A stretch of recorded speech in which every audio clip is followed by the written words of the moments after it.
Boa noite, pessoal. Rodrigo Barros aqui para mais um programa Somos Todos Humanos pela rhradio.com.br.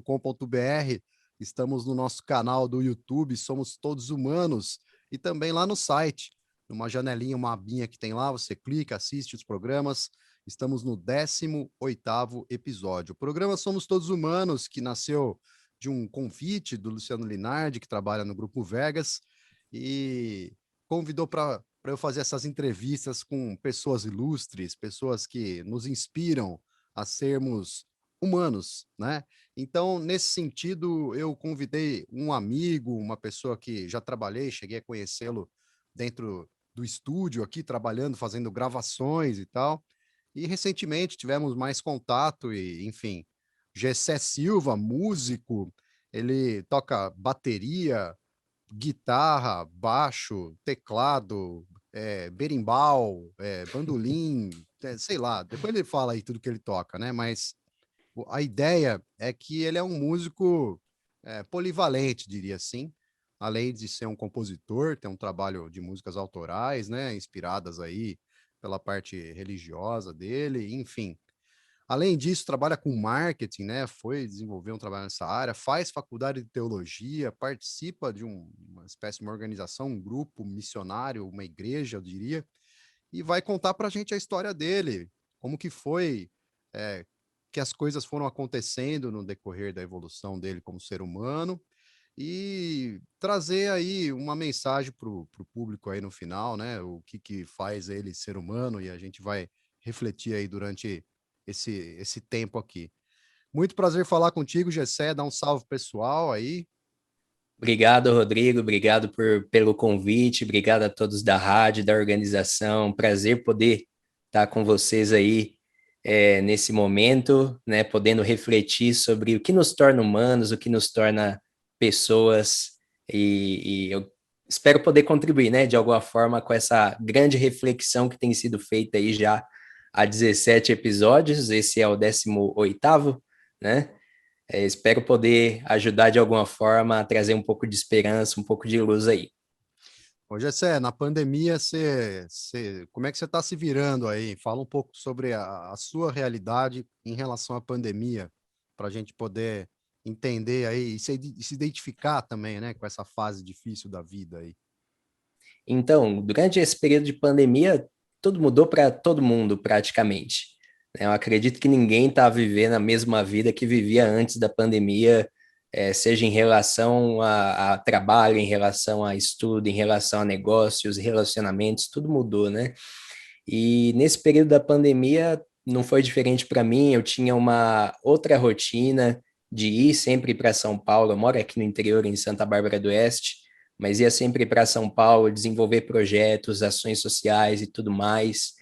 E de repente veio a pandemia, a gente teve que se trancar em casa e os primeiros meses foram muito difíceis, com certeza, não só para mim, acho que para todo mundo foi, mas depois a gente foi lidando melhor com essa realidade, entendendo que poderia ser feito online, de maneira remota.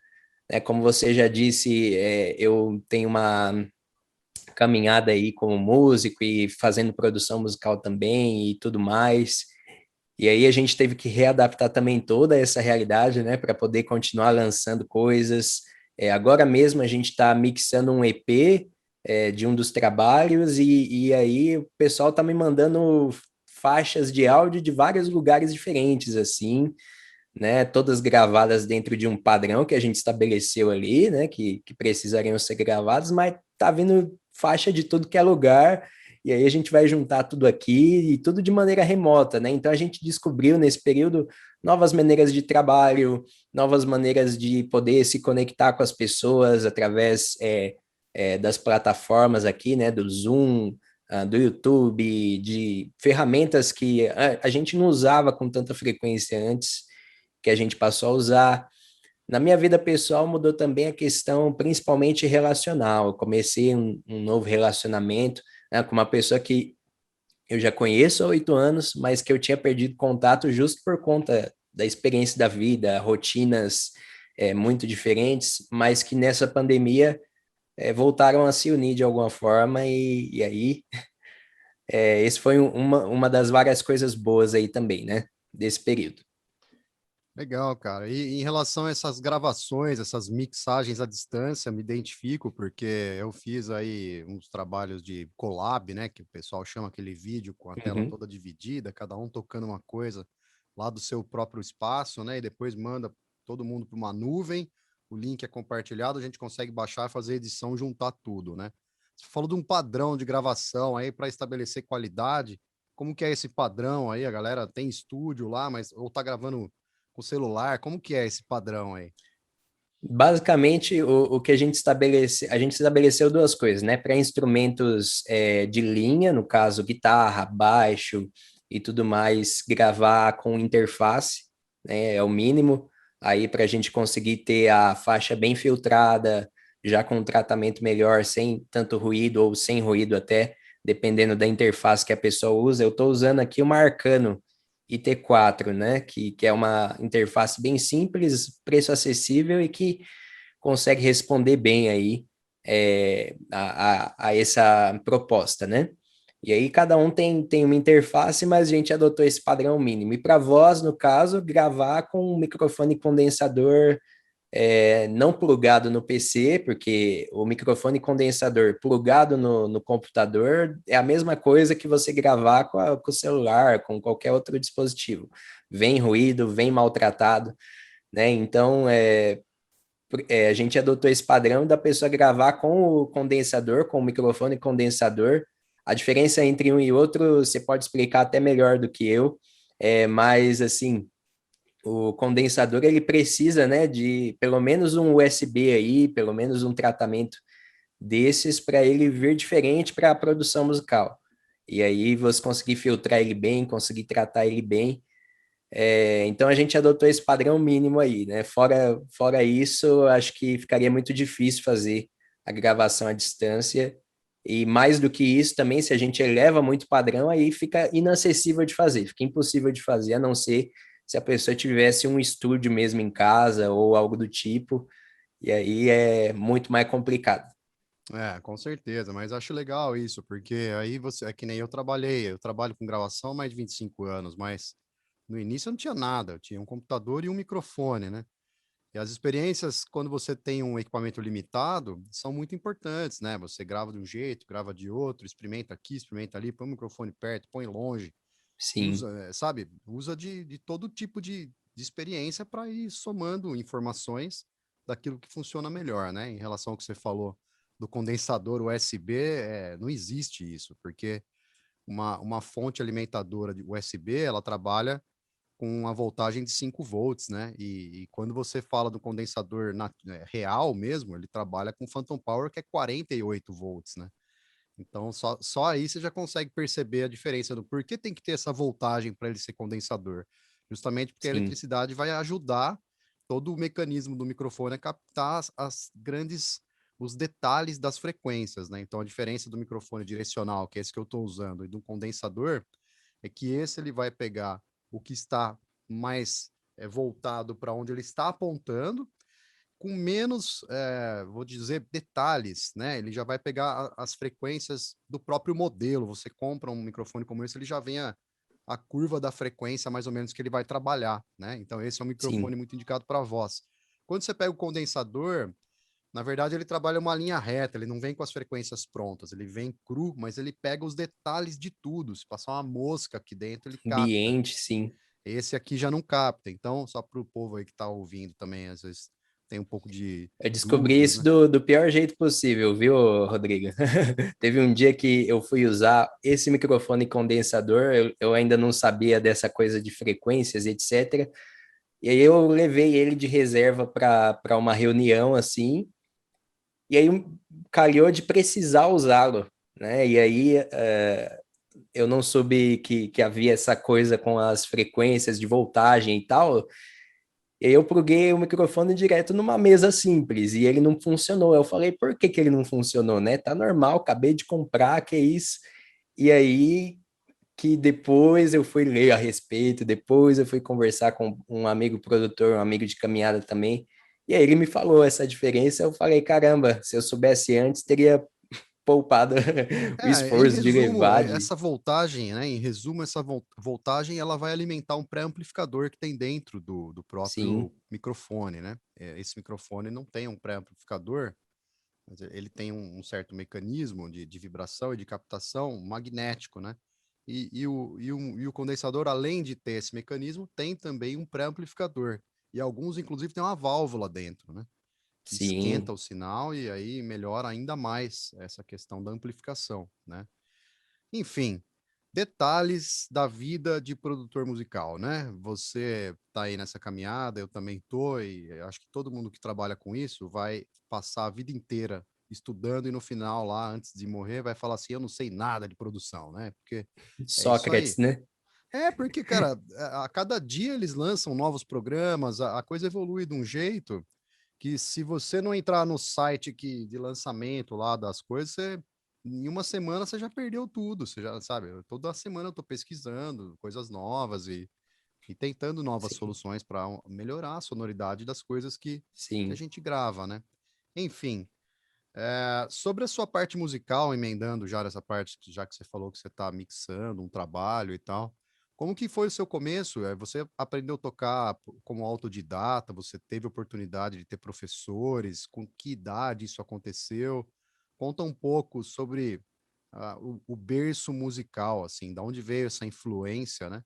Se isso vem já de seus antepassados, pais, avós, ou se não, e conta um pouco, fala um geral aí da tua vida musical até você chegar hoje aí, tá mixando, tá cantando, tocando tudo e tal. Legal, legal.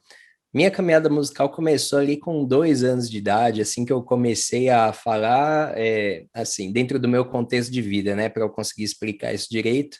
Meu pai, ele sempre foi muito entusiasta da música, teve banda também em sua juventude, participou de coro musical, ele era ali barítono, né, e tudo mais. Até hoje ele ainda faz uma graça com isso, se você encorajar, ele puxa um coro ali junto, né, alguma coisa dessa.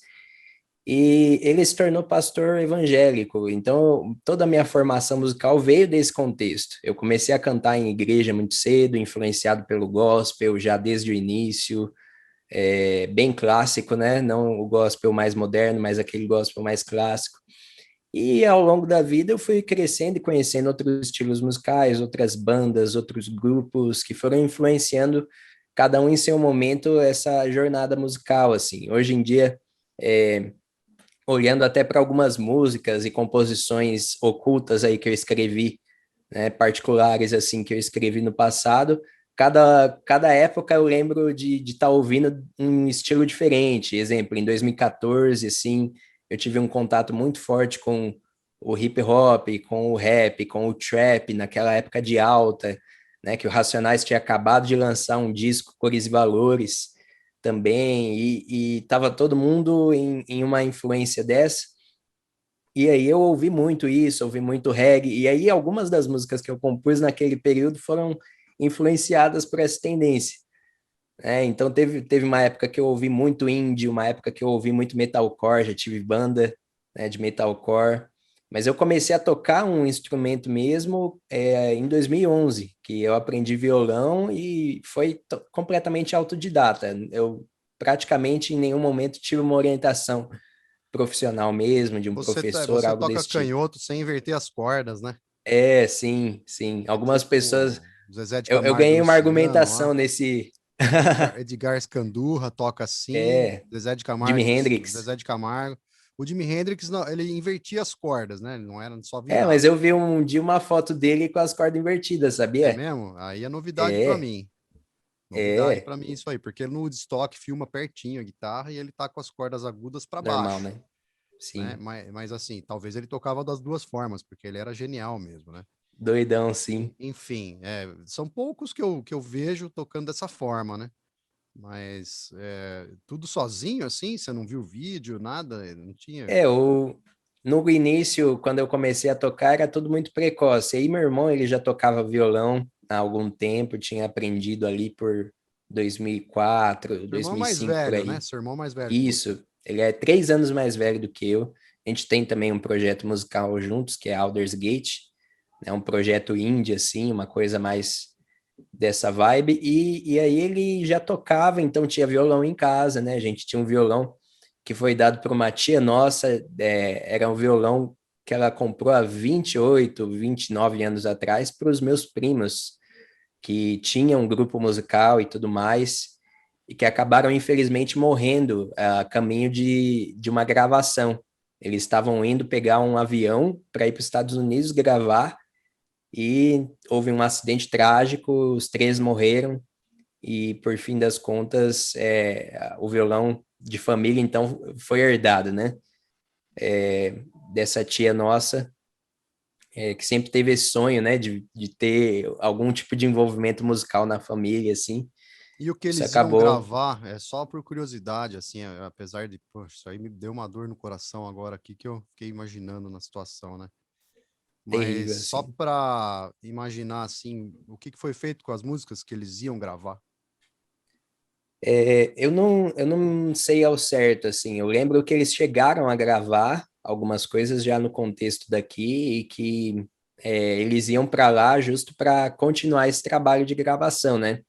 Mas acabou não acontecendo. Acabou acontecendo que eles não puderam ir justamente por isso, mas chegaram a lançar algumas coisas anteriormente, né? Que E isso foi história, hein, meu? ali. Nossa, fiquei Pois chocado é, aqui isso com a foi ali história. no fim dos anos 90, assim. Eles cantavam dentro também desse estilo gospel e tudo mais, faziam versões de algumas músicas mais clássicas, e aconteceu isso, né? Na história da música Infelizmente. brasileira, a gente tem uma história trágica também, que é a história do Mamonas Assassinas, né? Que era uma Bem banda relacionada. de rock em 95. Ali aconteceu um acidente fatal, né? E o país todo ficou chocado, mas porque eles eram muito famosos, todo mundo esperava o segundo disco e tal. Eu tinha 15 anos na época, foi bem chocante, assim. E depois, recentemente, teve essa situação com o Chapecoense também, que envolve avião, né? Nesse caso, eles estavam indo pegar o avião, foi um acidente de carro, né? Mas querendo ou Sim. não, você já associa, fala, meu, os caras estavam viajando e para fazer um lance super legal e acabou ali, né? Então, puxa vida, que tristeza, Pois mas é. que Deus conforte Se a não me todos, engano, né? Já faz o tanto tempo aí, Mamonas anos 90, é isso? Você falou que é aconteceu isso? sim. Se não me engano, o Mamonas foi uns 3 anos antes, né, desse ocorrido com meus primos, né? E o Mamonas foi de avião, parece que o avião deles caiu também, Sim, né? Que nem. eles iam pousar no aeroporto ali, acho que em Cumbica, e aí arremeteu, fez a curva pro lado errado e bateu na montanha lá, e aí faleceram todos, né? Foi um acidente. Uma grande perda, né? Até hoje não se sabe muito bem se o piloto cometeu um erro humano, se foi uma falha do equipamento, né? Mas assim, repercutiu, né? Por muito tempo, até hoje, né?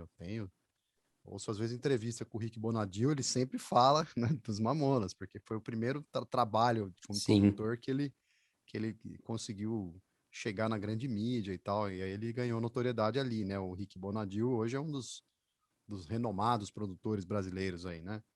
sim. Enfim, Eu tive uma oportunidade de ir no estúdio dele lá em São Paulo, do Midas, né? Foi uma época que eu e o Gesiel, que é o meu irmão, estávamos vendo de gravar lá, né?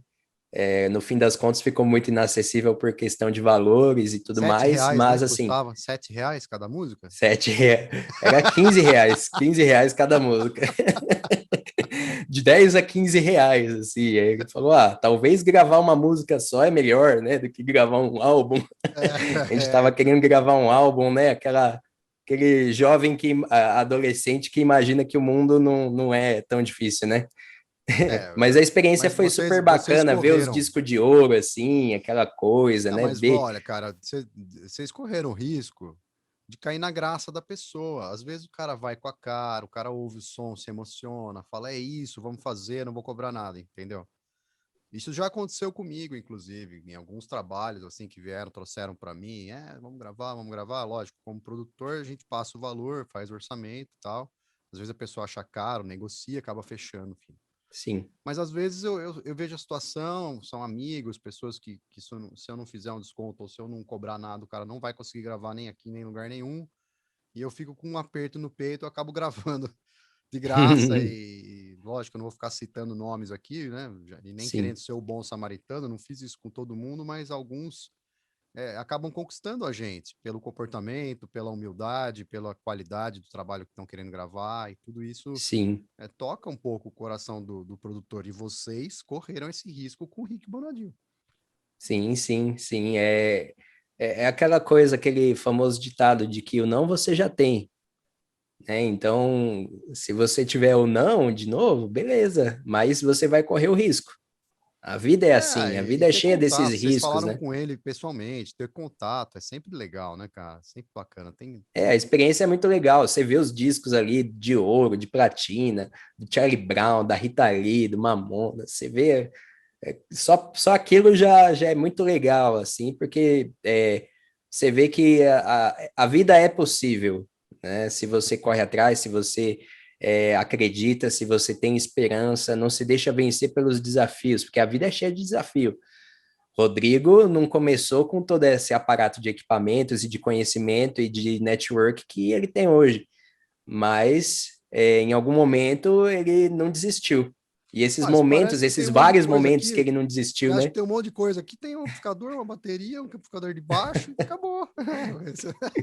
Não é tanta coisa, não, cara. Oxe, mas isso já é muito mais do que muita gente Eu imagino que sonha, sim, imagina em ter, né? obviamente. Quando eu tinha 15, 16 anos, falava pro meu pai alguma coisa assim sobre montar o estúdio e tal. Falava que estúdio, música é coisa de louco, né? Um certo preconceito dos pais assim com a música e a própria sociedade imprimiu isso, né, nos meus Endossa, né? pais sobre o lance da música, né? Mas enfim, cara, os desafios, no caso de ser músico, você aprendeu depois, depois do violão a tocar baixo, bateria, né? Sim, E também sim. cantar, enfim. Guitarra eu aprendi na marra também, principalmente em 2013, que aí eu tive essa banda de metalcore, aí eu tive que criar velocidade nos dedos rápido, né? Porque é um estilo que exige muito isso. Ainda que os arranjos eram bem simples, a gente não dificultou muito, assim, justamente porque era todo mundo adolescente, assim. O nosso baixista, na época, ele tinha 13, 14 anos, assim. Então, É difícil esse lance dos baixistas, né, cara? Eu tava falando isso hoje com o Paulo, fui pedalar aqui com meu amigo, fomos pedalar aqui uns quilômetros aí e falei sobre isso hoje. E na época que eu era moleque, todo mundo queria tocar, ou era guitarra ou era bateria, né? Tipo, com 12, 13 anos, o cara escolhe ou um ou outro, né? Ninguém escolhe sim. o baixo, raramente. Às vezes acontece, o cara assistiu um DVD lá do Iron Maiden, vê o Steve Harris apontando o baixo, assim, se Mas apaixona pelo bem baixo. raro, né? É raro, né? Bem Comigo raro. aconteceu diferente, eu não me apaixonei pelo baixo.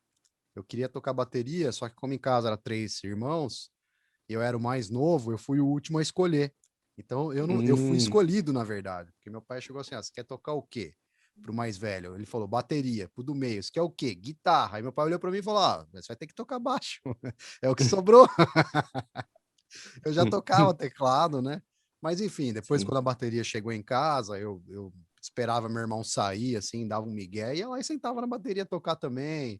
O irmão da guitarra saía, eu pegava a guitarra dele e ia tocar também. Então, assim, no fim a gente conseguiu, de certa forma, dividir um pouco os instrumentos. Teve época de eu trocar com meu irmão, o Rogério, ficava com o meu baixo, eu ficava com a guitarra dele durante um ano, mais Hum, 2 anos. Então a gente, nessa troca, ele também aprendeu a tocar o baixo e eu a guitarra, e assim foi, né?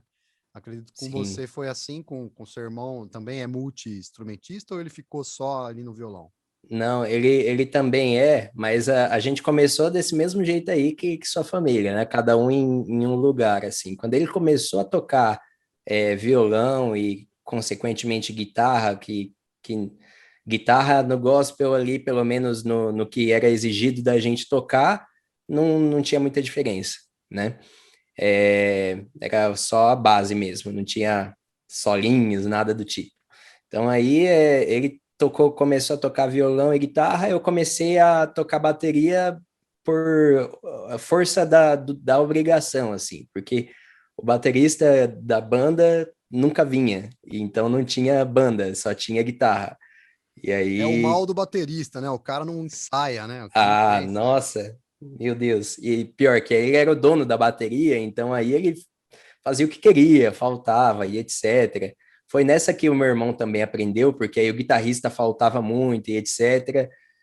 Aí calhou de meu irmão começar a aprender e o guitarrista acabou se irando e saindo, assim, aí meu irmão ficou Quer dizer que os fixo ali, né? irresponsáveis foram os responsáveis por vocês aprenderem, né? Você vê, né, como que tempos difíceis Eles geram eram pessoas irresponsáveis fortes. dependendo do ponto de vista, né? Pois é, Se você olhar diferente, eles eram responsáveis por vocês aprenderem. sim, tudo tem um propósito. Pois De é. alguma forma isso se encaixou aí. Né? Então a gente acabou tocando e aí ao longo do tempo meu irmão foi tentando pegar a bateria também e eu fui pegando para outro lado o violão. Deu para ouvir a moto, né, que passou aqui agora.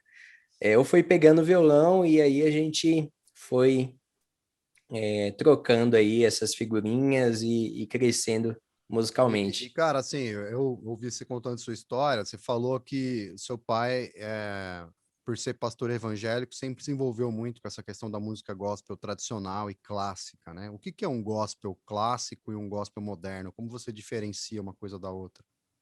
Uma ótima pergunta. Assim, eu penso que o gospel que era feito dentro desse contexto evangélico nos anos 90, ele refletia muito mais, tanto características do gospel americano mesmo, musicalmente falando, aquela experiência vocal forte e tudo mais, contudo com uma certa inserção de estilos latino-americanos, né? Se você pega gravações de cantores como Cassiane e outros assim, você vê alguns ritmos latino-americanos já e tudo mais rolando ali nas músicas, mas sempre com essa característica do gospel estrangeiro. Mas aí, ao longo do tempo, anos 2000 para cá, também com a chegada da música cristã contemporânea, essa experiência mais congregacional de música e tudo mais, isso evoluiu para um modelo industrial. Então, hoje, quando as pessoas falam sobre gospel, elas falam sobre um tipo de mercado musical que abrange a mais diversa gama de estilos, e não sobre Bilhões de um, dólares, né? é, 3 bilhões de dólares aí, pelo menos, né? Todo ano, dólares rolando. É mais sobre isso, e não sobre um estilo que expressava uma cultura de um povo, assim como alguns estilos musicais representam algumas religiões no Brasil, e por aí vai, ou ideologias, né? O punk teve o seu papel lá nos anos 70 e 80, representando uma posição política, por assim dizer, e social. Assim, o gospel nos anos 90 no Brasil teve essa força, mas depois começou a perder muito. Essa é E, a minha e, diferenciação. e aí, emendando nesse tema, por o seu pai ser um pastor evangélico, a abertura que ele dava para os filhos em relação ao que vai ouvir e o que vai estudar musicalmente, e sobre que tipo de música os filhos estão fazendo, né? No caso, você e o Gesiel. Qual era a postura do pai aí em relação a esse contato com as músicas que não eram gospel? Na época em que meus pais eram casados, porque meus pais acabaram se separando, isso era um pouco mais fechado justamente pelo contexto pentecostal raiz, de bairro e tudo mais. Embora meu pai sempre foi mais aberto em relação a outras coisas, mas aí quando meus pais separaram, e aí meu pai ficou morando em São Paulo, a gente veio para o interior. Aí isso mudou um pouco porque não havia essa regulação da experiência, por assim dizer. E meu pai mesmo começou a ouvir um monte de outras coisas e viver de um outro jeito, abriu muito a cabeça dele em relação a muitas coisas. Eu lembro até hoje de que a gente ia passar férias lá e ouvia Amado Batista, ele gostava muito de ouvir Amado Batista, gostava muito de ouvir uns forró e tal. E aí a gente começou a ter outras experiências musicais a partir de então, né? Isso foi em 2006, assim, 2007 por aí, que a gente começou a se abrir para entender outros estilos e gostar de outras coisas que não fossem aquilo que a igreja usualmente costumava tocar. Isso foi bom, inclusive para esse crescimento, para essa identificação musical, né, que a gente tem hoje.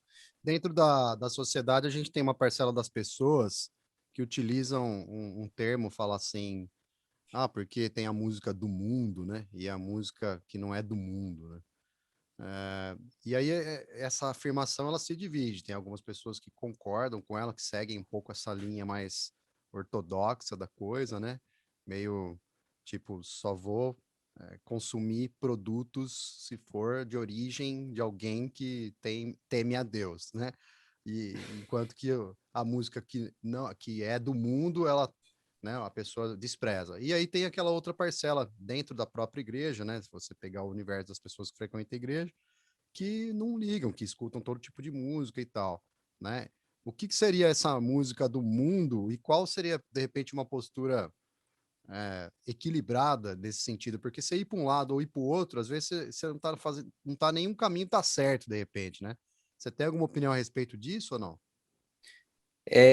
Minha opinião ela é muito abrangente, eu vou tentar resumir, assim, sintetizar em duas coisas. Primeiro, o que que a pessoa acredita? Porque se ela acredita que é, assistir TV, qualquer programa de TV, sem ser um programa especificamente da religião que ela pertence ou acredita.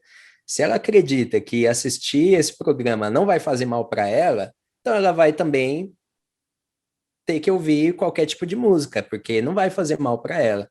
Ela vai poder comer em qualquer restaurante, ela vai poder ir em qualquer lugar, e aí ela não vai estar limitada. Então, assim, se você usa uma regra para uma coisa, minha ideia é que você precisa usar para todas.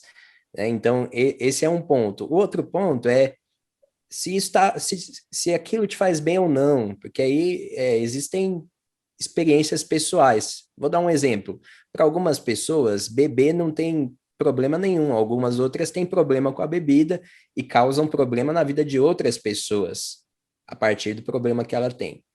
Então aí, essa pessoa que tem problema vai evitar beber, mas aquele que não tem nenhum problema não vai ter problema com a bebida, né? E assim por diante com qualquer outra questão da vida, acredito eu.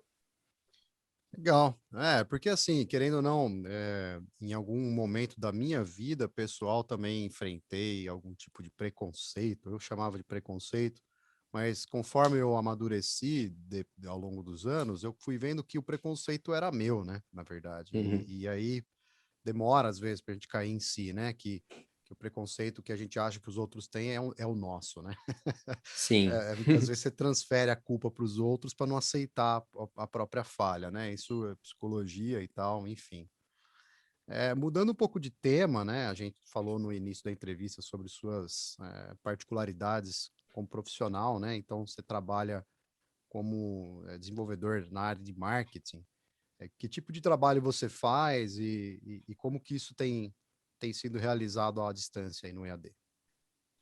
Legal. Atualmente eu tô com um MEI, né, trabalhando com consultoria de marketing, mas essa jornada com marketing começou também há bastante tempo, 4 anos atrás, quando eu tive que eu fui para o Nordeste, fazer missões e desenvolver projetos sociais no sertão. E nessa época, o lugar onde eu estava, a base onde a gente estava, precisava dessa área de comunicação. E eu tinha alguma experiência com design, com entender um pouco dessa coisa de comunicação, e eu comecei a ajudar eles com isso. Quando eu voltei, ajudei outras comunidades, outros projetos e ONGs, né? E foi desenvolvendo nessa área até que, então, no fim de 2019, começo de 2020, eu comecei a encarar isso como uma porta profissional possível. E aí eu comecei a me especializar um pouco mais, fazer alguns cursos. Esse período da pandemia ajudou muito nesse aspecto pelos cursos online, muito curso Tutoriais, online né? bom. É, sim, Tutoriais sobre tudo. tutoriais, absolutamente tudo em tutorial. Até mesmo em produção musical que a gente ia falando, hoje em dia você encontra muita coisa boa de tutorial, assim. É legal fazer um curso, né? Que aí você aprofunda muito mais. Mas se você quer saber só como abre o programa, tem online ali. Você não precisa, né, necessariamente fazer um curso para isso. Mas isso ajudou muito nesse período. E aí, hoje em dia, eu desenvolvo isso para pequenos comércios, assim, locais, restaurantes e tudo mais. Tanto a parte de mídias quanto de anúncios, tudo mais, toda a estratégia de marketing digital aí. Legal. Existe uma rama muito grande em marketing, assim, para as pessoas atuarem. Tem gente que atua só com afiliados, né? Aquele negócio mais de venda de cursos. Eu procuro focar em algo que traz resultado para negócios que existem aí. E cara, já que você tá aí, né, representando os marqueteiros, eu vou pedir para você uma coisa: não faça anúncios para YouTube, esses videozinhos de que faz o cara durante 5 segundos ter que decidir se ele vai clicar em pular anúncio ou ficar. Não faça isso da sua vida, porque isso Não, tranquilo. a pior coisa que tem quando você quer ver um vídeo, você tá naquela parte mais legal, aparece um anúncio e você tem que esperar 30 segundos para clicar pular. Cara, isso é terrível. E muitas vezes Como um você vê esse desenvolvedor de anúncio comunicação, obsessivamente, né? qual é a solução para acabar com isso? Me ajuda aí, velho. Me ajuda aí, meu. Ô, latino, me ajuda eu. Rapaz, pior que existe uma solução. Tem um documentário que foi recém-lançado assim, fim do ano passado aí, segundo semestre do ano passado, foi lançado na Netflix e que eu super recomendo para qualquer pessoa que use redes sociais, que é o Dilema das Redes. Dilema das Redes é um documentário ótimo. Talvez você saia desse documentário querendo deletar todas as suas redes sociais, talvez você saia só uma pessoa mais consciente a respeito do uso delas. Mas o fato é que, entendendo um pouco mais sobre isso, e eu vou dar esse spoiler aqui, porque vai ser útil também para o interesse de assistir o documentário, o documentário explica que nós estamos sendo grandemente manipulados por um grupo de pessoas que desenvolveu certos tipos de fórmula de manipulação de massa e que essas pessoas perderam a mão disso, de modo que nem elas mesmas mais conseguem controlar esse grande sistema global de manipulação do pensamento. Então, vou dar só um exemplo rápido para a gente não gastar tanto tempo nisso, mas se você vê um anúncio de um aplicativo excessivamente, você vai ficar curioso por baixar aquele aplicativo e usar ele. Você vê um anúncio excessivo de um evento que vai ter. Você Um fica, pô, vou me sanduíche que inscrever seja, né? nesse Um evento aqui. sanduíche, pode ser até um sanduíche, né? Entendeu? Se você vê excessivamente aquilo, então, e aí existem algoritmos e fórmulas que fazem você cair em determinadas redes. É todo mundo um grande rato de Ah, você laboratórios. deu spoiler, eu vou dar outro spoiler também. Eu vi um outro documentário chamado Privacidade Hackeada, que tem a ver com isso Muito também, bom também. que é muito importante já associar os dois, já que você vai tá pensando em desfazer do seu Facebook, do seu Instagram, dá uma assistida nos dois antes, de repente você muda de ideia ou reforça a sua ideia, enfim. É, o cara tava conversando assim, ó, com o celular na mesa, sem pôr a mão, conversando, o cara falou, não, porque eu queria um tênis ASICS preto e tal, gosto muito. De repente o cara pegou o celular e apareceu um anúncio do ASICS preto, velho. Como assim? Não pode ser, né? Eles estão ouvindo por aqui, ó, pelo microfone do celular. Sim, Estão ouvindo sim, porque você clicou em permitir o uso do microfone para alguns aplicativos que você usa, né? Então, quando você com clica em certeza. permitir, você dá autorização para eles ouvirem. Ah, Então, é invasão de exatamente. privacidade? É a partir do momento que você não permitiu. Agora, se você permitiu, ninguém está invadindo, você permitiu. Com Então, certeza. E aí entra um grande problema porque as pessoas não sabem o que elas estão permitindo, você mas vai elas ler, você vai ler permitiram. o termo, tem 5 páginas lá de PDF para ler, né? Ninguém lê, né? Todo Aí mundo você acaba aceita. não lendo, acaba não participando. E é assim, obviamente ninguém vai fazer isso para nada, mas é interessante entender o uso das redes sociais com um determinado propósito. E assim, uma das plataformas, né, que a gente está aqui nesse momento, que as pessoas estão vendo a gente, é o YouTube. O YouTube é uma ótima plataforma se souber usar da forma correta. Dentro do marketing, eu tenho encorajado as pessoas a desenvolverem um marketing com propósito, não dentro de uma ideia de manipular as pessoas, mas sim de alcançar determinados propósitos e pronto, acabou. Eu outro dia entrei numa discussão aí com um cara que vende um curso, que sabe, aprenda a fazer clipes de bandas e tal. E Meu não vou Deus. falar o nome, mas é um cara aí que vende o curso para fazer clipe, né? E ele fala, não, porque é totalmente gratuito, você vai participar de uma imersão, eu vou te contar todos os detalhes. Se você não fizer o seu curso, você nunca vai saber, você nunca vai conseguir. Nossa, velho. Aí eu falei, meu Deus do céu, vou ter que comentar. Comento ou não comento? Ah, eu comentei, que bosta, né? Sei lá. Alguma coisa assim, bem esdrúxula, né, cara? Assim, faltei respeito, mas eu perdi a paciência, porque a forma, a pessoa fala comigo como se eu fosse um imbecil que não tivesse a condição, a capacidade de pesquisar, de fazer um curso ou de fazer um tutorial e aprender a fazer um clipe, né? Eu não sou isso, Sim, que ele tá falando comigo como se eu fosse, né? Ele me sim. Eles trata assim, desenvolvem em cima do medo, né? então, mas ele não usa palavrão, ele não me xinga de idiota, mas ele me trata como se eu fosse, né? E aí você participa da imersão, que ele fala que é gratuito, chega no final, ele fala assim: ah, você quer saber mais? Compre o meu curso, clique em saiba mais e tal, e você vai ver o curso é R$ 800, entendeu?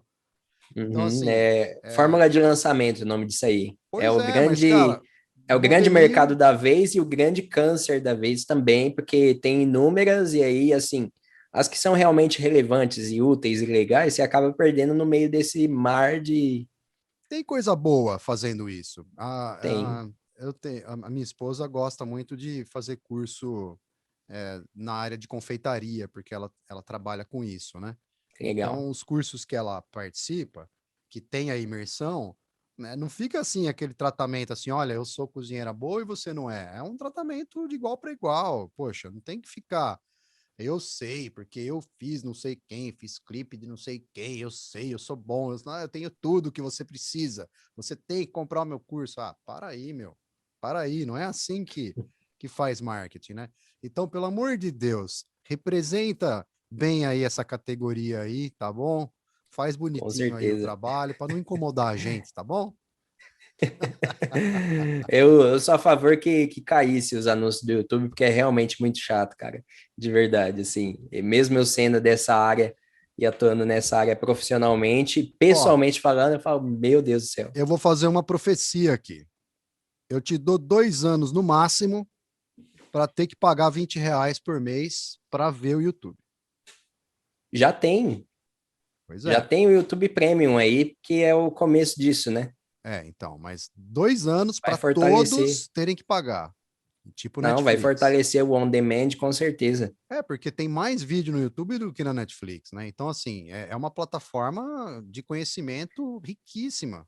Inclusive, Agora, o YouTube já ensaiou isso com o YouTube Originals, né? Eles ensaiaram esse movimento, mas voltaram atrás para replanejar. É questão de dias aí. na verdade, o criador, ele sempre teve um propósito de que as pessoas se conectassem, né? Ele não teve um propósito altamente lucrativo, o criador do YouTube. Então, a história gira em torno dessa questão filosófica, né? Será que ele mudar a proposta do por que o site foi criado não seria uma forma de se corromper, né? E perder credibilidade? Então, eu acho que muito disso passa por esses questionamentos, assim como algumas empresas também mudam de rumo, né? De tá acontecendo alguma coisa no mundo, o Sim. cara muda, Mas o porque grande problema no caso dessas redes sociais, porque, por exemplo, o Instagram também foi com outro propósito, e o WhatsApp, enfim. Mas hoje em dia está tudo na mão de duas grandes empresas globais. E aí isso gera um grande problema em várias questões. Assistindo os documentários e estudando mais um pouco a fundo, dá para entender um pouco do dilema, né? Que a gente tá realmente em um momento divisor de águas, onde ou a gente você muda está nosso falando do comportamento, Facebook, a empresa é Facebook e o Google, né? É Facebook e isso. o Google, basicamente. Eu não quis falar porque vai que eles ouvem a gente, né, e derrubam o nosso vídeo aqui, Ah, pode mas derrubar, já caí bastante nessa vida. Deus me não tem levanta. problema não.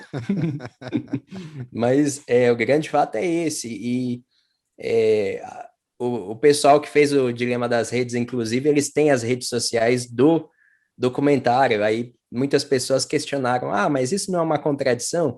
Aí eles falaram, não, justamente porque a gente está nas redes tentando, no esforço de conscientizar as pessoas a respeito do uso delas, É, a né? gente Então, foi para um assunto que quase embrenhou para a gente falar de política, né? Porque, assim, querendo ou não, lá dentro desse documentário tem uma polêmica sobre a eleição do Trump, que tem a ver com esse movimento também, né? Enfim. Não é No Dilema das Redes tem sobre a eleição de 2018 do Brasil, assim. também, né? Então, assim, obviamente que nosso comentário, a minha pergunta e a sua resposta era sobre o marketing, e a gente foi indo para o lado da política. Já emendando para esse lance da política, você disse que fez missões, um trabalho social ligado a, inclusive, algumas ONGs. Isso tem a ver com alguma coisa que está relacionada com a sua fé cristã? Ou já estava na veia, assim, você trabalhar em prol das questões sociais? Porque depois eu queria fazer uma outra pergunta, eu vou deixar você responder essa, porque a gente conversou outro dia sobre esse lance de muitas vezes as pessoas associarem a figura de Jesus Cristo ao lado da esquerda, né? Por defender os pequenos e tal, e ter um aspecto mais social no comportamento dele durante o ministério dele, né? Primeiro responda isso, né? Essa questão que eu perguntei primeiro aí, o que você pode dizer aí? Acredito que foi parte das duas, porque eu penso em um tipo de modelo do ser humano integral e do amor, né, invadindo a vida toda desse sujeito. Então, não é somente sobre a alma da pessoa, ou sobre a espiritualidade dela, mas sobre a dignidade humana, sobre todas as esferas da vida dela, a educação, o trabalho, os A saúde. recursos, a formação de pessoa dela, né? Tudo isso está englobado. Então, eu penso em um modelo mais integral e eu penso que uma coisa nunca teve dissociada da outra, porque eu sempre morei em periferia. A minha vida toda nunca deixei de morar em grandes comunidades, tanto em São Paulo, em Guarulhos, em Itapevi, em todas as cidades. Eu morei até meus 10 anos de idade, só para você ter uma ideia, aí, eu morei em 7 cidades diferentes. E nenhuma dessas eu deixei de morar em um contexto social desses. Eu já morei em rua de terra, perto de uma invasão e tudo mais, em vários contextos muito desafiadores, socialmente desafiadores. Eu vim dessa base.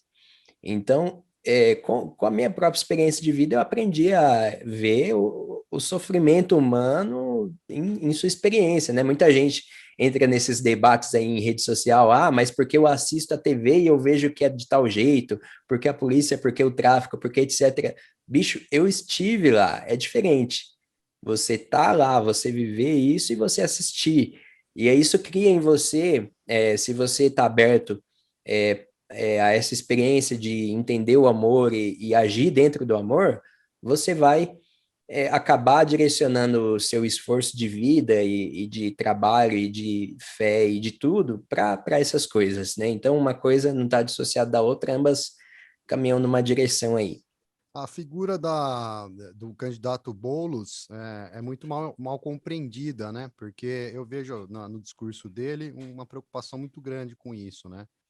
E apesar dele ser associado a pessoas que já cometeram atos de corrupção, é um discurso pertinente. Eu acho importante isso. Não estou me posicionando a favor do Boulos ou como eleitor dele, mas eu só estou comentando porque, de repente, essas ações principalmente por quem é de extrema direita, são mal compreendidas e às vezes até ao ponto de não conseguir dialogar sobre o assunto, né? Eu acho triste isso, porque É verdade. Ô, Rodrigo, sabe quando falam que os opostos se atraem? Em política, a gente pode dizer a mesma coisa, porque sempre quem está em um tipo de pensamento divisionista não está pensando no lugar do outro. Então, está se atraindo para um tipo de ódio em comum, né? Um odeia o outro e ninguém conversa com ninguém. Isso torna as pessoas menos humanas. O que torna as pessoas humanas vai ser essa centralidade do diálogo, você se colocar no lugar do seu pior inimigo e entender que ele é uma pessoa que vive uma realidade que talvez leve ele a pensar daquela forma, ajuda você a entender melhor as diferentes posições e como que isso pode contribuir para um mundo melhor. sim. Em relação àquela segunda pergunta, né? A gente estava conversando só para contextualizar o pessoal que está ouvindo aí. Nós estávamos conversando e sobre diversas coisas e chegamos nesse ponto onde nós discutimos que a figura de Jesus Cristo foi associada por alguns na imprensa como um agente da esquerda, no qual o próprio socialismo, o comunismo, teriam se embasado no comportamento dele, né?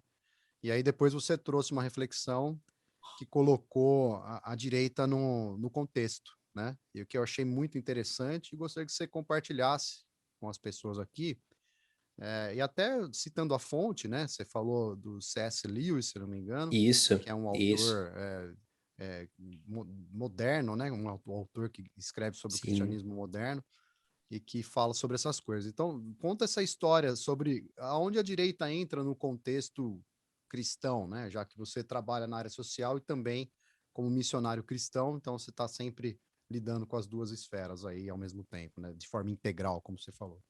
Sim, muito interessante. O C.S. Lewis, ele vai ser escritor de muitas obras, ele é mais conhecido em todo o mundo por conta da Crônicas de Nárnia, mas ele tem muitos outros livros, inúmeras obras, em vários desses diálogos na rádio BBC, inclusive era um desses bate-papos de rádio, assim, curioso.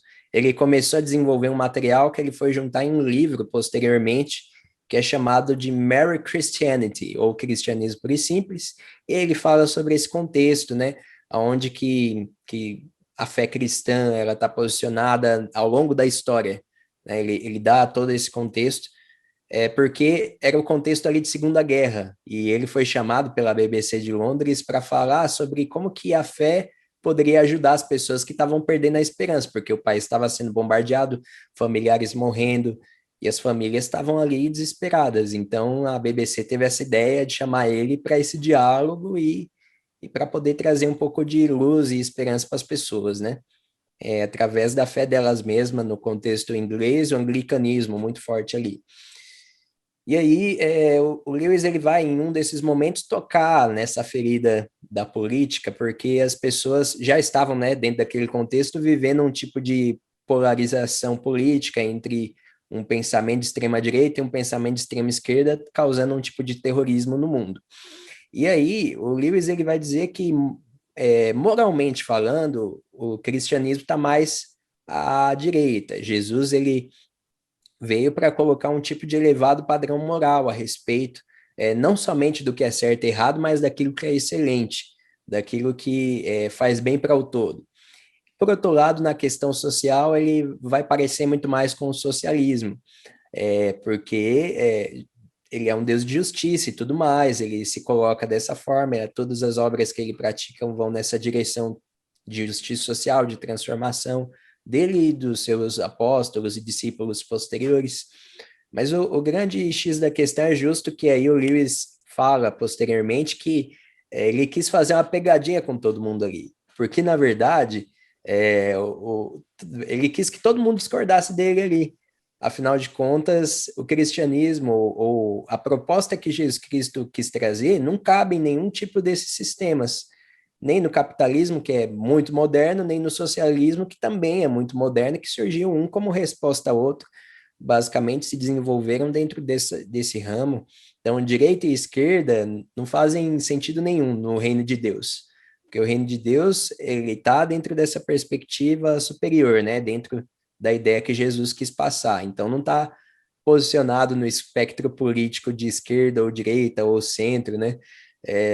Tá mais posicionado acima. Pessoas que estavam com ele quiseram posicionar ele também em um tipo de liderança política e dizer para ele, olha, vai lá e assume o trono de Roma. Mas ele mesmo não quis isso, justo porque a ideia dele era diferente. Então é por aí. Interessantíssimo isso, né? É um contexto muito interessante discutir sobre isso, porque de certa forma acaba criando uma certa esperança daquilo que não tem mais esperança, que é a política, né?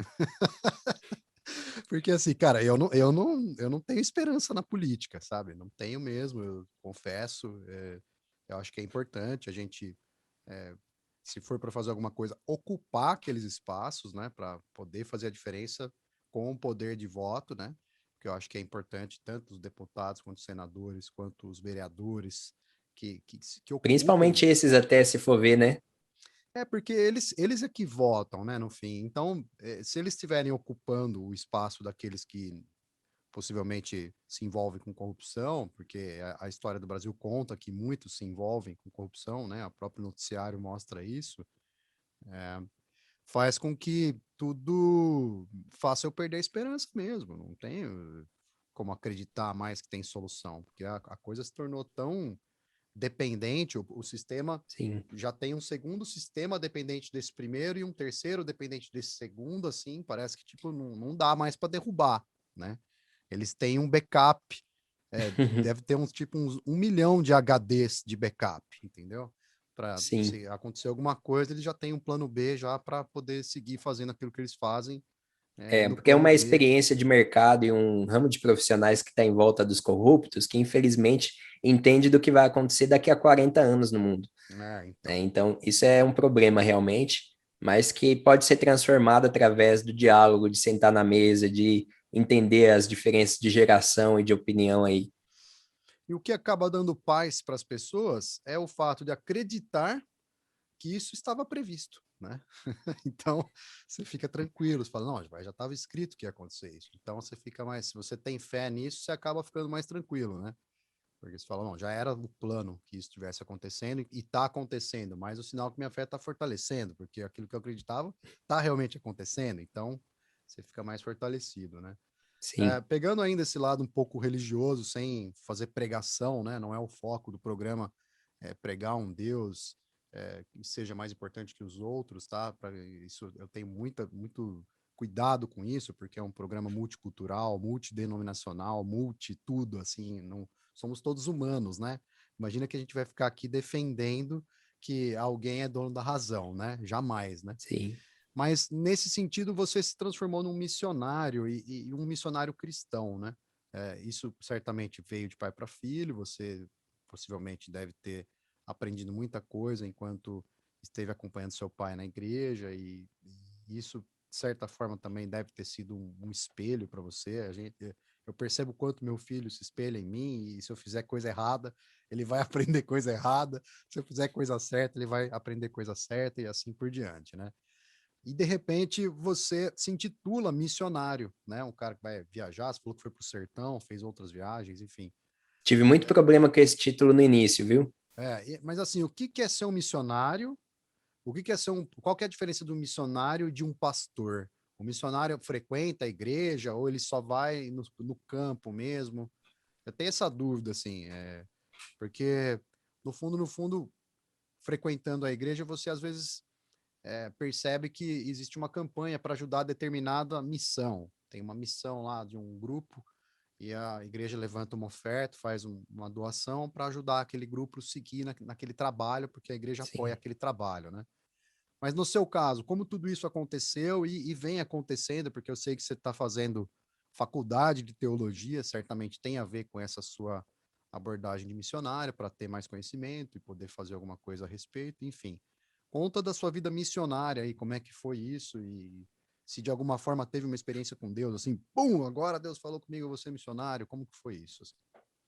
Teve algo nesse sentido e, assim, foi em 2016, eu estava em um contexto já, sempre estive, né, nesse contexto da fé cristã e tudo mais, tinha um trabalho comum, é, eu era da área operacional de um grande atacado da região, e aí, nessa época, eu estava enfrentando diversos problemas, tanto financeiros quanto relacionais, crises de relacionamento e tudo mais, e crises pessoais que estavam me levando a um quadro psicológico muito terrível, assim. E eu cheguei a um ponto de ter várias crises de surto mesmo, assim, surto emocional, de passar muito mal e desmaiar, de ficar fora de mim. E eu era uma pessoa que estava muito estressada, muito é, estressada mesmo, acho que essa é a palavra, muito raivosa com tudo. E eu literalmente me tornei outra pessoa ao estar nesse quadro. E aí, então, determinado dia, né, eu fiz uma oração e creio eu que Deus respondeu isso, justamente porque a partir daquele momento minha vida começou a mudar inteira e eu fui levado a renunciar o modo de vida que eu estava vivendo para que eu pudesse ser transformado em uma nova pessoa que ia compreender o valor de amar, o valor de poder entender o outro, o valor da paciência, o valor do domínio próprio. Isso começou nessa transformação radical, onde eu me demiti e fui, então, para missões direcionado, né, por esse impulso, por essa voz, por assim dizer, que falou ao meu interior. E lá eu aprendi muita coisa, meu orgulho foi quebrado em muitas coisas, assim, e minha perspectiva de mundo mudou, porque eu vi uma nova realidade. Se você vai para uma experiência transcultural e conhece a necessidade de um outro povo, você vê que o mundo é muito maior do que a caixa de fósforo onde você estava vivendo. O mundo é muito maior, existe muito mais coisa. E ao longo do tempo eu fui também, quando eu voltei dessa missão para a qual eu fui transcultural, eu comecei a desenvolver algo na própria cultura onde eu estava. Então, direcionado para isso, e encorajar as pessoas da igreja, né, a qual eu pertencia, a fazer o mesmo. E não somente da minha, como de outras. Então, foi quando eu comecei uma organização que a gente tem até hoje, que é o Cristandade, que vai para essa área de unificar pessoas de diferentes denominações para compartilhar o amor, desenvolver ações e trazer esperança para o mundo através dessas ações, né? Então, Isso, basicamente é isso. isso poderia ser uma ONG, né, Gessé? Você já chegou a pensar nisso? A gente está nesse caminho aí, né? A gente está nesse caminho de estruturar justamente para ser Vocês estão uma esperando mudar organização o não presidente, né, governamental. para dar entrada no pedido? Vocês estão esperando mudar o presidente? A gente está, na verdade, se a gente fosse fazer isso dependendo do aparato político, seria até melhor agora, porque parece que o cara gosta dos evangélicos, mas a gente tá esperando algumas decisões mesmo, e esperando algo que a gente chama, né, dentro daquilo que eu acredito, que o pessoal acredita, de tempo de Deus. Então, existe um tempo onde as coisas parece que se encaixam de alguma forma que vai dar certo. Sim. Isso a gente entende como tempo de Deus e estamos esperando isso, Então né? você está em Santa Bárbara e essa missão acontece ali, perto da sua casa. Você falou que tem tipo, você mora num Ela lugar, mas aí acontece tem em uma multilocal, na sede, verdade. tem uma sede, Ela, como que é isso? ainda não tem uma sede, mas ela tem pessoas que estão em diversos contextos, em diversos lugares do Brasil, assim, que são voluntários e que estão caminhando juntamente com a gente. E, assim, a nossa base principal de voluntários é em São Paulo, né, capital, e região ali metropolitana, Guarulhos, São Caetano, tudo mais. E outra coisa que tem a ver com isso, que às vezes gera um pouco de polêmica, assim, tá?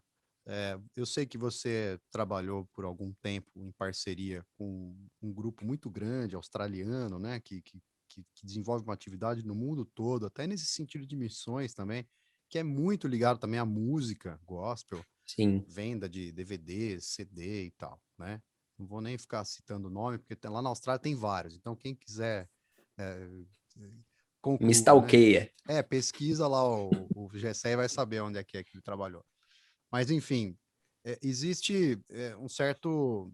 é, eu estava pesquisando esses dias, eu estou fazendo umas pesquisas aqui sobre música gospel, né? Um trabalho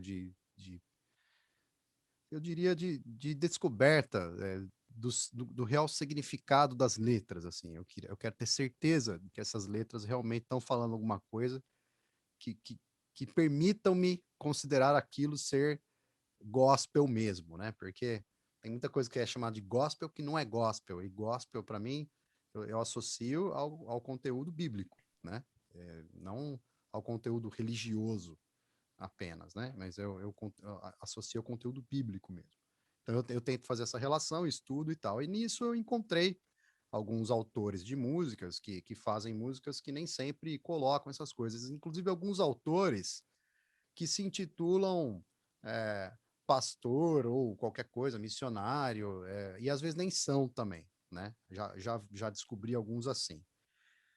Qualquer pessoa pode ser pastor, pode ser missionário, com qualquer idade, isso é uma coisa, uma curiosidade, porque gera uma polêmica. Às vezes a figura do pastor é tida como alguém oportunista, que quer arrecadadismo para enriquecer, né? Então, como é que você desfaz esse preconceito de alguns, principalmente da geração ali que nasceu entre 1960 e 1970, são aqueles que estão com 50, 60 anos hoje, eles Uhum. acham que todo pastor evangélico quer tirar dinheiro dos fiéis. Então, eu queria que você falasse um pouco sobre isso e sobre essa primeira questão das músicas, às vezes, estarem envolvidas num contexto que não é considerado gospel e ser colocada no bolo, né? Ah, sim, eu vou começar por essa aí, porque a resposta é um pouco mais simples também. Mercado, a gente já falou sobre o mercado gospel e tudo mais, a gente retoma isso então dentro dessa proposta, porque aí, para vender melhor, os refrões foram sendo reduzidos a algo mais clichê, mais balada, assim, que pegue mais, a letra foi sendo simplificada, arranjo foi sendo simplificado, e, de modo geral, por um lado, isso foi bom para o movimento todo, porque globalizou a música cristã, por outro lado, foi ruim, porque perdeu a riqueza, né? A Então, existe um essência, né? Como é equilíbrio. que é a história do Matt Redman? A Matt essência, Redman, perdeu a a essência do essência da. louvor, né? É, e essa história é muito boa, assim, dentro desse contexto, porque eles estavam vivendo na igreja desse compositor, desse cantor e compositor, essa experiência de uma música vazia, que não refletia nada, era uma experiência apenas religiosa no contexto das 2 horas de reunião evangélica ali, né, nos Estados Unidos, se não me engano, é onde eles estão. E aí o líder dessa igreja falou, vamos acabar com a música na reunião, vocês arrumam outra forma de fazer essa tal adoração a Deus, né?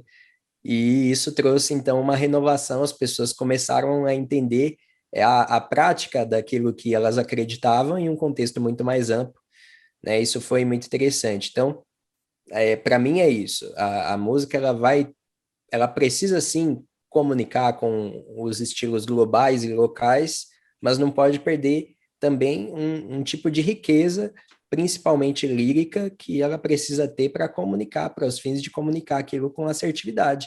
Senão a gente vai criar cada vez mais uma cultura de pessoas sem cabeça, que não entendem o que estão cantando, que não entendem o que estão vivendo. A cultura de rolê, né? Você vai num rolê, eu toquei muito com banda já, banda indie, a banda de metalcore que eu tive também em evento, as pessoas não estão nem aí porque está sendo cantado, porque elas já não entendem, já não estão nem aí, tá todo mundo ali só pela curtição. Então não tem nenhuma experiência realmente cultural nisso. De igual forma com as religiões, né? Com o cristianismo e por aí vai. Penso isso. Sobre a outra, existe uma grande coisa aí sobre você ser um líder, você ser um pastor, justamente porque para as igrejas mais convencionais existe todo um sistema de seminário e tudo mais, de uma qualificação e de uma experiência que você tem que adquirir para fazer parte, então, do pastorado naquela corporação. E aí, se a gente vai para a história, por exemplo, de João Calvino, que foi um dos grandes reformadores da igreja, ele vai se tornar líder dessa igreja reformada e vai ser o maior reformador de todos os tempos, sem ter feito uma formação teológica e sem ter uma experiência eclesiástica que pudesse capacitá-lo para isso. Diferente de Martim Lutero, né, que fez os dois, fez o seminário, mendigou durante o seminário para poder completar. Importante ser dito. As pessoas pensam que todo mundo, não, porque é oportunista. Vamos lá para a história de Martim Lutero. Vamos para a história dos grandes reformadores. Foi com muito sofrimento. Né? Por outro lado, algumas corporações que são, sim, industriais, são sim manipuladoras, estão sim em busca de dinheiro, vão colocar qualquer pessoa que sirva aos seus propósitos corporativistas ali e financeiros. Então surgem pessoas despreparadas. Existe um equilíbrio aí em tudo isso, que é algo que a gente chama de chamado. Você realmente ter uma compreensão holística da vida como um todo, a ponto de poder entender como você pode cooperar para a vida das pessoas serem melhores, para trazer esperança e amor para o mundo. Ali você entende um pouco do seu chamado e da sua vocação para isso. Então, isso é mais essencial do que tudo. João Calvino, eu entendo que ele teve um tipo de chamado para isso dentro desse espectro, dentro do que estava acontecendo. Já outros não têm. Então, não existe uma regra absoluta, né? Mas Aí as a gente pessoas pode. precisam quebrar esse estigma social. Aí acho que a gente já pode pegar e emendar numa outra questão, né? Por exemplo, a gente tem uma diferenciação sobre a vida social dos sacerdotes, né? Entre aqueles que são católicos e aqueles que são considerados protestantes, que aí no Brasil são chamados de evangélicos, Sim, popularmente, né? E aí você tem lá o pastor evangélico, um cara que tem uma vida social comum, o cara trabalha em qualquer lugar, ganha o dinheiro dele trabalhando com outra coisa, casa, como qualquer pessoa, né? Mas ele teve um estudo lá, que fez um seminário teológico, passou por uma banca, provavelmente, para ser avaliado, né? E provou por estudo, por mérito dele, de estudar, que tem o conhecimento e pela própria disposição de estar ali fazendo missões, acaba sendo nomeado e segue com a vida social comum, como qualquer pessoa. E dentro da Igreja Católica a gente tem já o sacerdote como uma figura um pouco mais excluída, assim, entre aspas, excluída. Não estou falando que todo padre é assim, porque a gente vê agora na modernidade da Igreja Católica alguns sim. padres mais despojados, eu diria assim. O próprio Fábio de Mello representa muito bem essa figura, o padre Marcelo, enfim. E todo um movimento que vai nesse sentido, São né? pessoas iluminadas, que têm um conhecimento bíblico tremendo, que têm uma mensagem, falam muito bem e ensinam a Bíblia também, enfim. Mas nesse sentido existe essa diferença, né? Um certo privamento de alguns comportamentos sociais, como o próprio casamento, né? Que eu acho que é uma questão já há muitos anos já traz essa polêmica, que alguns dizem que a Igreja Católica não queria dividir os bens com as esposas, né? Enfim, eu não acho que é por aí, né? Tudo é uma questão de interpretação, e aí a gente vai ver que não só entre a Igreja Católica e a Igreja Evangélica existem essas diferenças, mas dentro do próprio sistema católico tem um monte de linhas também, um monte de outras denominações católicas, e dentro do eixo evangélico tem mais de 300 tipos de igreja, cada uma com uma doutrina diferente, né? E as coisas parecem que se confundem, né? Aonde está o verdadeiro propósito dessas diferenças todas, né? No seu ponto de vista. No meu ponto de vista, ao longo da história, as culturas, as linguagens e os modos de vida social foram se desenvolvendo muito ao ponto de você ter inúmeras culturas, inúmeras línguas, inúmeros modos de vida social. E tudo isso traz também inúmeros modos de religião. O fato do cristianismo ter se expandido, né, ao longo do Império Romano, principalmente, mas também pós-Império Romano, na época da Reforma, e não somente da Reforma Protestante, século XVI, mas também quando a Igreja Ortodoxa dividiu, quando a Igreja Copta do Egito já era diferente da Igreja de Roma. Enfim, já existiam várias outras igrejas cristãs, isso foi se difundindo de um modo cada vez mais é, alcançável, por assim dizer, a cada cultura. Então, o propósito dessas divisões, eu acredito, e aí entra algo para reflexão geral, porque o propósito das divisões não foi justamente dividir e separar de modo que isso crie uma competitividade, que a gente chama hoje de capitalismo, né? Essa competitividade de mercado, onde parece que um está querendo ser mais do que o outro. Isso não pode ser verdade, isso não pode ser real. Porque Né? se isso fosse Embora verdade, às vezes até se tem isso aí sido às fosse, vezes. se isso aí que você falou fosse verdade, na União Europeia não precisava ter mais um monte de país, era só chamar o UN e acabou, né? O UE, né, que fala. Pronto, não é. Por que tem que Mas ter aí Itália, Alemanha, França e tal? Mas é a União é Europeia, não é a União Europeia, não é a zona do euro. Enfim, né? Cada país exatamente. tem o seu lugar. É uma boa analogia que eu estou fazendo, assim? Com certeza, com certeza. E a gente pode encarar isso a partir da perspectiva não somente do cristianismo, como de qualquer outra religião, que deseja se expandir de maneira global. O budismo, que é praticado no Brasil, é diferente, com certeza, do budismo lá dos Himalaias, entendeu? A Umbanda, como expressão nacional, é diferente das religiões de matriz africana. Tem sua diferença. Né? Então, no caso do cristianismo, que desejou e que conseguiu se expandir como uma religião global, As identificações locais, culturais e nos contextos sociais foram muito importantes para essa ramificação e continuam sendo. Continuam surgindo novas igrejas em resposta a diferentes novas necessidades, né? Ô, Gessé, e você por ser jovem, né? Eu vou falar sua idade aqui, não sei se era permitido, mas vou falar, Pode falar. 25 anos de idade, né? Você por ser jovem, as pessoas às vezes desacreditam um pouco desse seu lado missionário por ser muito jovem? Se elas desacreditam. Se elas desconfiam, esse cara é muito jovem, não tem experiência muito, assim.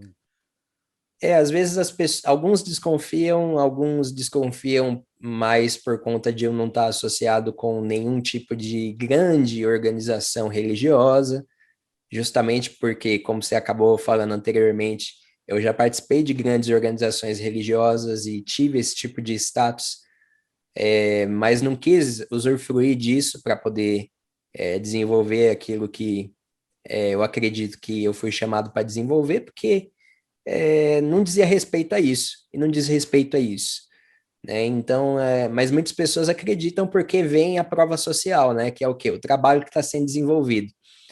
Acredito que nesse âmbito da obra que é feita, daquilo que é feito, Jesus passou pelo mesmo tipo de dilema quando ele é perguntado pelos discípulos de João Batista se ele era mesmo o Messias que haveria de vir ou se deviam esperar outro. João Batista, que pregou, né, o arrependimento e preparou o pano de fundo ali para Jesus chegar, João Batista estava com essa dúvida. E aí Jesus faz a prova social, fala, olha, diga para ele o que vocês estão vendo aqui acontecer, que as pessoas estão sendo curadas, estão sendo alimentadas, justiça está sendo feita.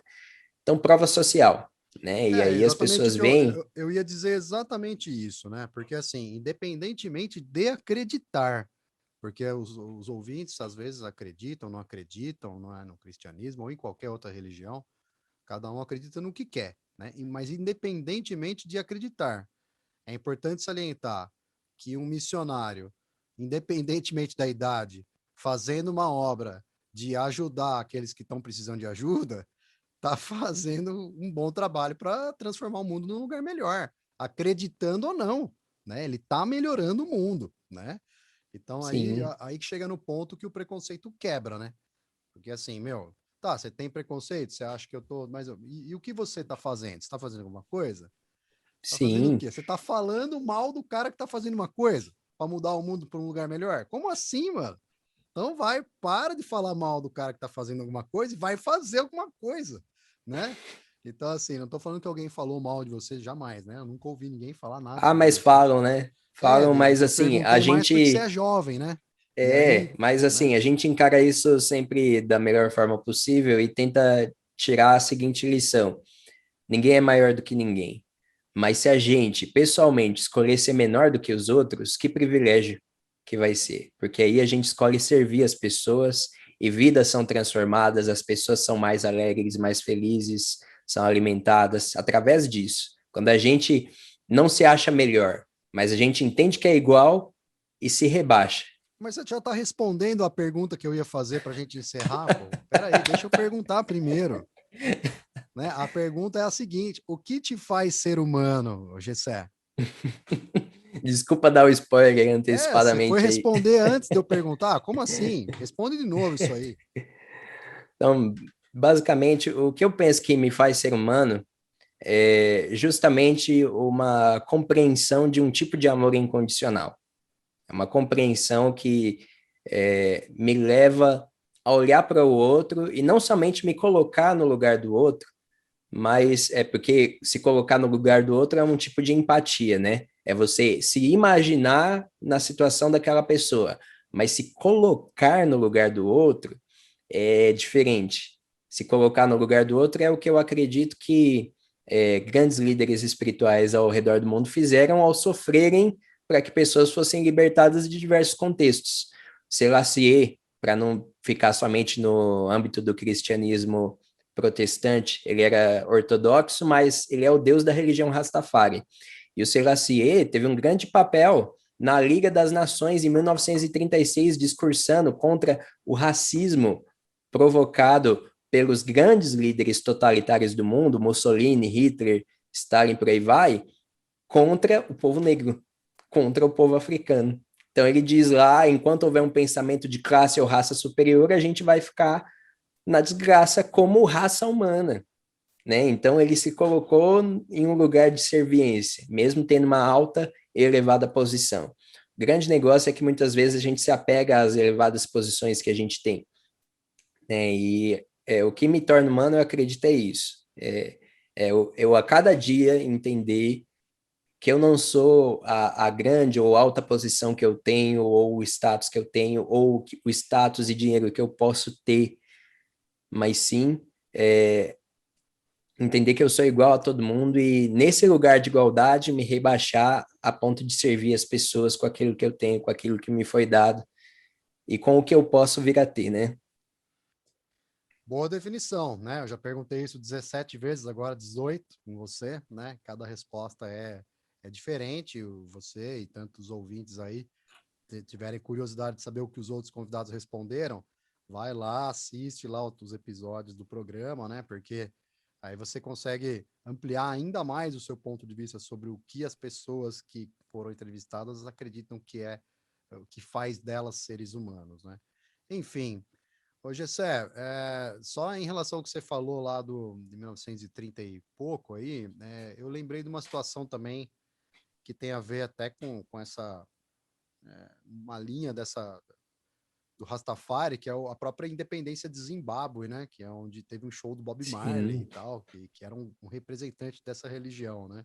Um cara que, de alguma maneira, pregou também esse tipo de mensagem de igualdade, né? Que lutou contra as desigualdades, né? O Bob Marley sempre foi um cara que representou isso para mim. Eu cheguei a traduzir algumas letras e entender o contexto. Depois, né, num documentário que eu assisti, mostra cenas desse show de Zimbábue, o povo estava em guerra e ele foi lá fazer o show e aí acabou a guerra. Foi uma coisa muito legal. Muito assim, legal. né? E, enfim, vamos despedir, falar aí seus contatos, se você quiser deixar os seus contatos para os ouvintes entrarem em contato com você, para terem serviços de marketing, ter aulas de música, comprar seu CD, enfim, serem evangelizados pelo caráter missionário seu, enfim, quem quiser entrar em contato com você, como é que tem que fazer? Legal, você pode tanto seguir as redes sociais, né, no Facebook, Gessé Eliabe da Silva, no Instagram, @GesséSilva35, acho que vai ficar tudo na descrição ali também, né? A gente publica uma descrição no convite para as pessoas assistirem, vai ter as informações. Então aí depois eu vou editar essa parte aqui e coloco lá. Legal. E tem também meu e-mail, gcsilva35@gmail.com.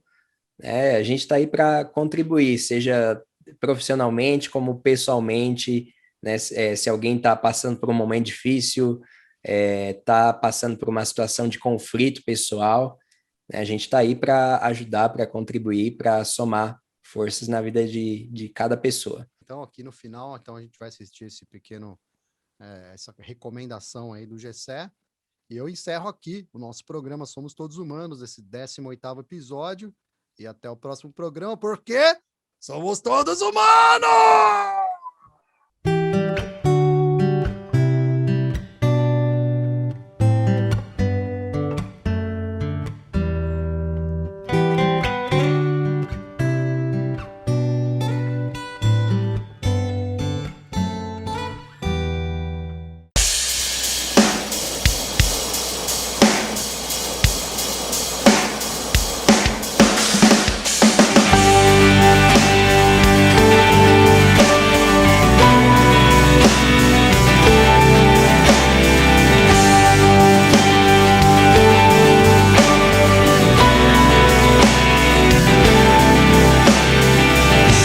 Continuo navegando em ondas anormais, continuo maltratando minha alma. Promessas irreais, quantos rios eu já passei para chegar até aqui e me perder assim, ver de longe a minha casa destruída pela tempestade. Mas ainda não é o fim.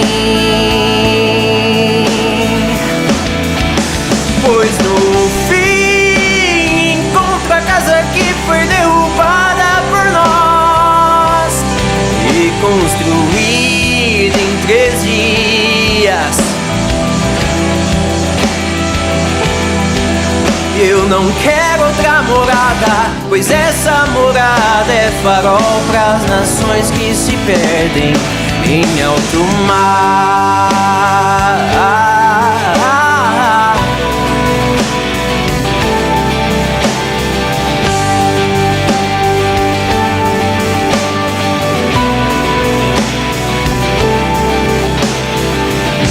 Névoa branca ofusca minha visão em mais uma manhã. Eu costumava sempre adiar os planos pra talvez amanhã. Pessoas se contradizendo com frequência, me dizendo pra eu me contentar e aceitar o mal. Mas de longe lá do cais ouço a tua voz dizer: ainda não é o final,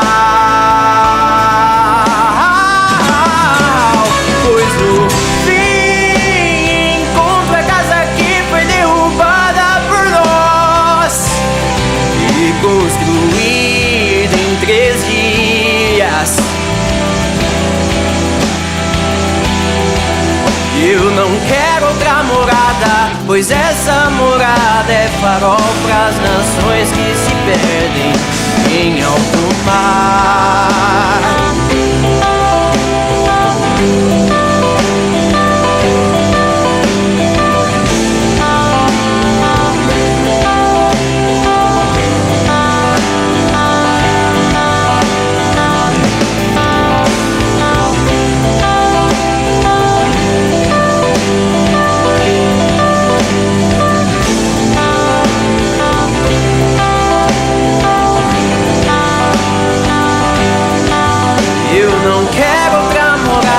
Pois essa morada é farol pras nações que se perdem em alto mar.